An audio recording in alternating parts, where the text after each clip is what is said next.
Muy buenos días, mis hermanos.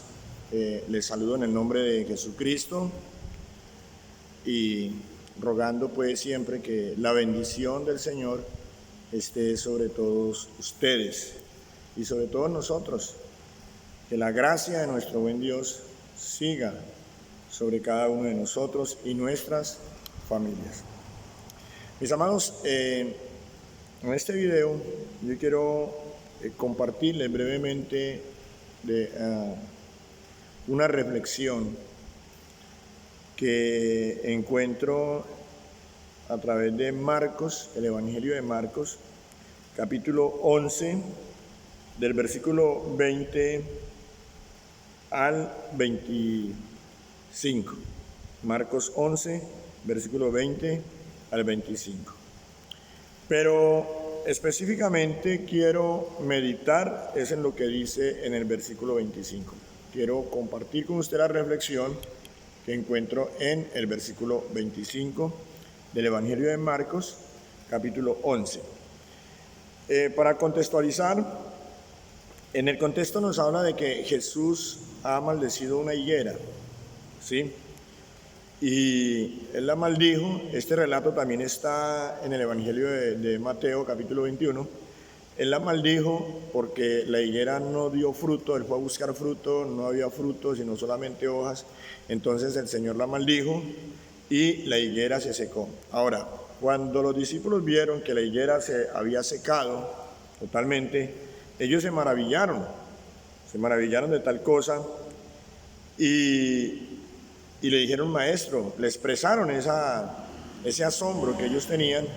Ellos se lo expresaron a Jesús diciéndole: maestro, mira, la higuera que maldijiste se ha secado. Entonces Jesús vio que ellos estaban asombrados, como que había una pregunta ahí flotando: ¿cómo es posible eso? O sea, ¿por qué? ¿Por qué se secó? Y entonces Jesús les dice de que eso se puede, pero para ello hay unas condiciones, y es la de tener fe en Dios, ¿sí? La primera condición es tener fe en Dios, y esa es la condición base.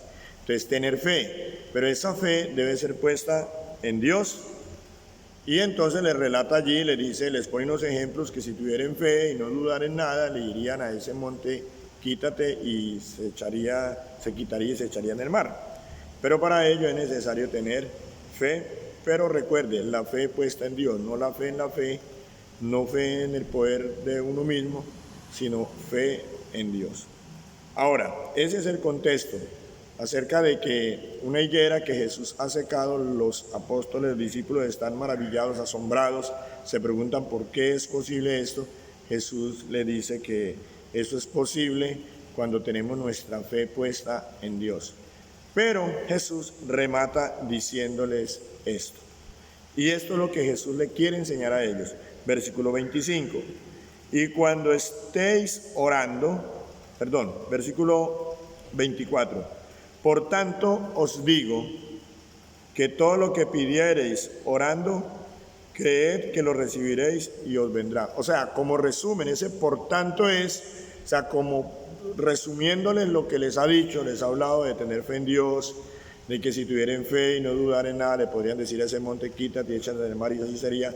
Entonces les resume, le dice: por tanto, o sea, lo que ustedes deben hacer, la aplicación, ¿cuál es? Dice: por tanto os digo que todo lo que pidiereis orando, creed que lo recibiréis y os vendrá. Entonces él está diciendo: mire, lo que ustedes quieren recibir cosas, y aún cosas sobrenaturales, asombrosas como estas, por ejemplo, quieren verlas, quieren que eso suceda.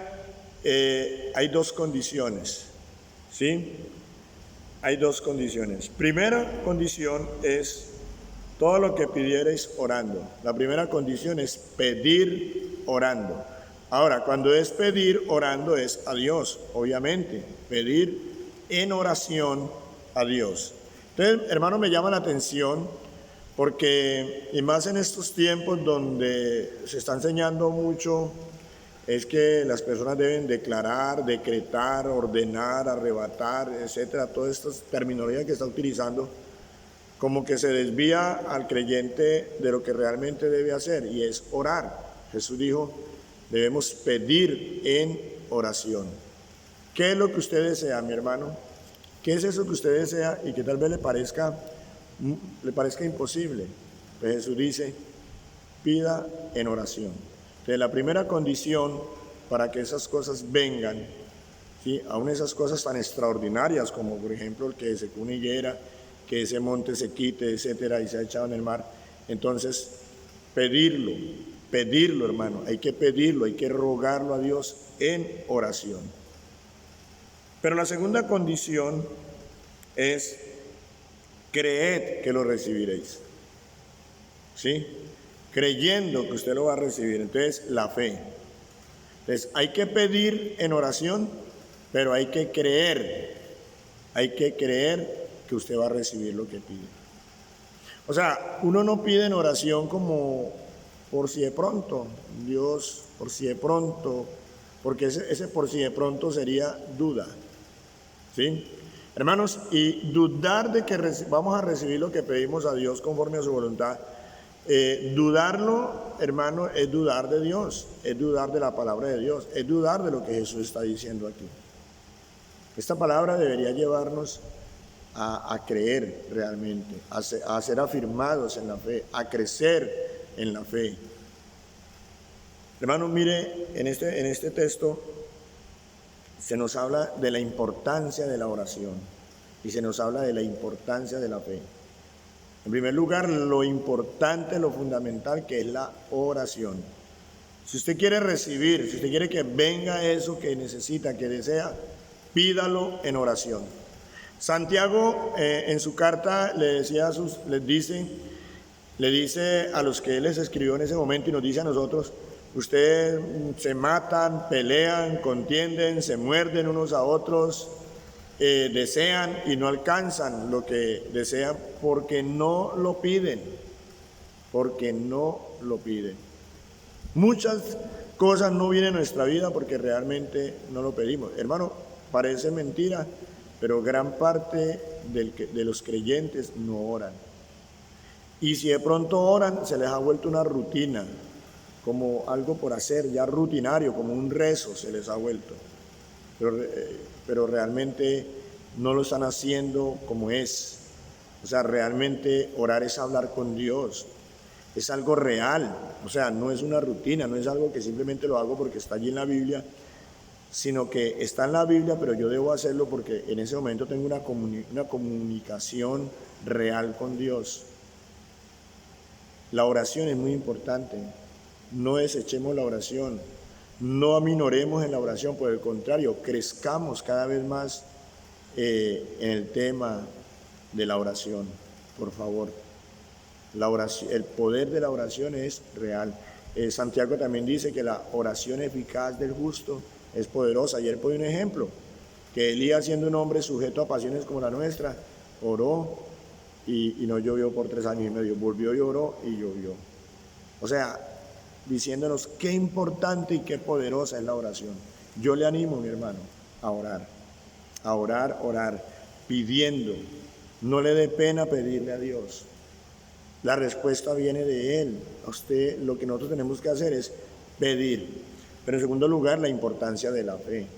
O sea, no oremos porque simplemente nos toca orar o por ver, como dijera alguien, para ir por si las moscas. No, hermano, no. Hágalo creyendo firmemente, con un corazón que cree que eso que está pidiendo le vendrá. Ahora, en el griego, aquí en español leemos, cree que lo recibiréis. Si se lee en el griego, dice, crean que ya lo han recibido. Y esto es muy profundo. Crean que ya lo han recibido. Entonces, oremos con esa convicción, mi hermano. Entonces, mis amados, en conclusión, lo que necesitemos, y siempre estamos necesitados, hermanos, pidámoslo en oración, creyendo. Hermano, la oración es muy importante. No se deje llevar del cuento de que no, que usted tiene derechos, entonces usted decreta y usted declara y usted arrebata y usted exige y usted, o como están haciendo en algunas partes, que usted, si usted quiere obtener algo, entonces pacte y siembre.